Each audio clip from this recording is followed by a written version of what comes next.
Hello, I'm John Connor. I work for the University of Liverpool. In this video we're just looking at the Creative Commons license selector. Now to get to this, if you just go to the creativecommons.org and then first set of boxes down, is choose a license. Okay, so first of all we're presented with a series of questions. The first one is allow modifications of your work.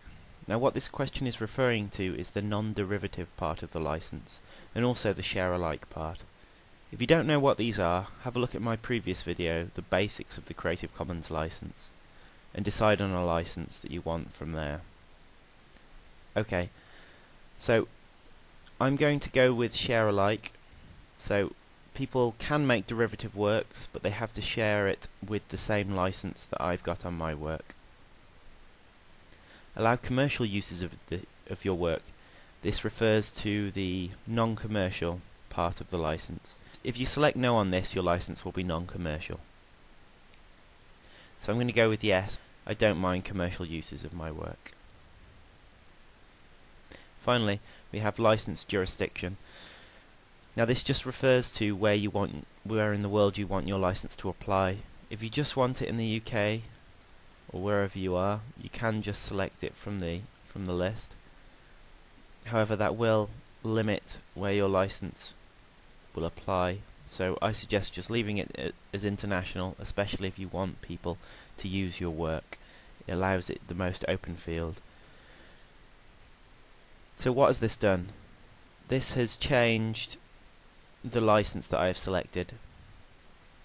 As you can see there, I've got an attribution share-alike 3.0 unported license.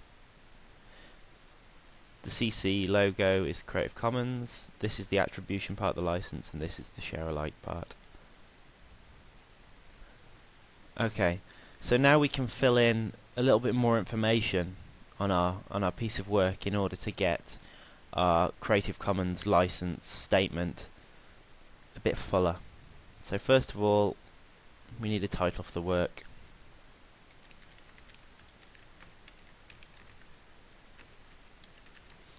And as you can see here, the license statement has changed accordingly.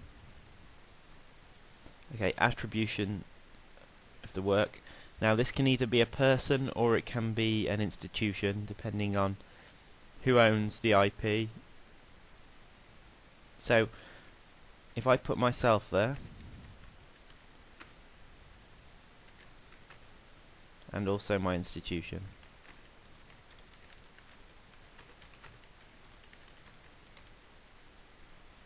and then we can give them a URL to link that to. Make sure you put http://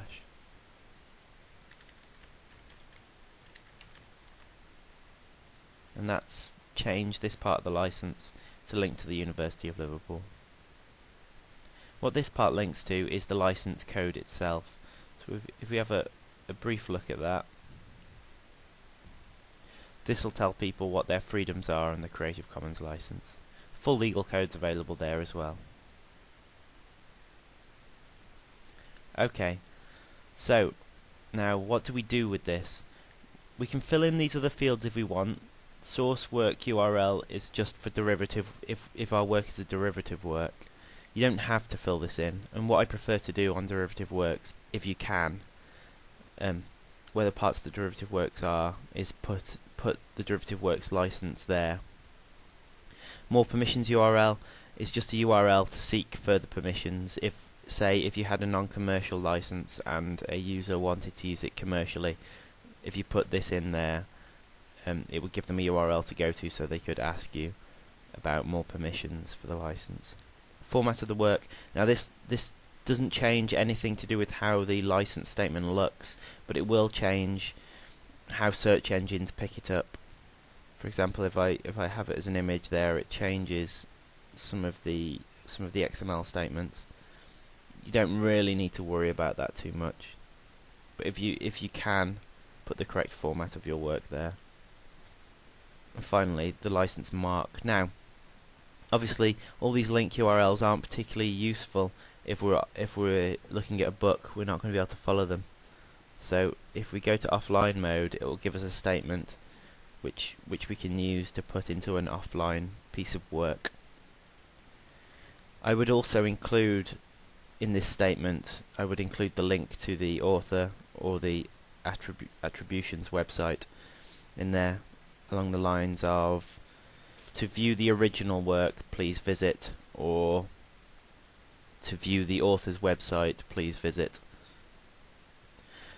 So with our HTML license version, we can actually use this HTML code to put that into our web page.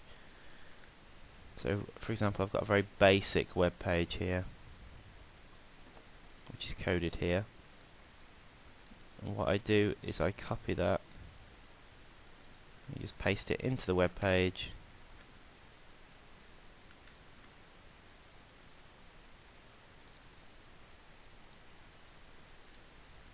And there we go. The license shows up in the web page. Right, you may think this license is a bit big, so there are ways we can actually cut it down. There is a shorthand for Creative Commons. If you want to find it out for your particular license, if you go back to this page and we click on this, there's the shorthand text which we can put into our web page and replace the long text that we were given. That will shorten it a bit.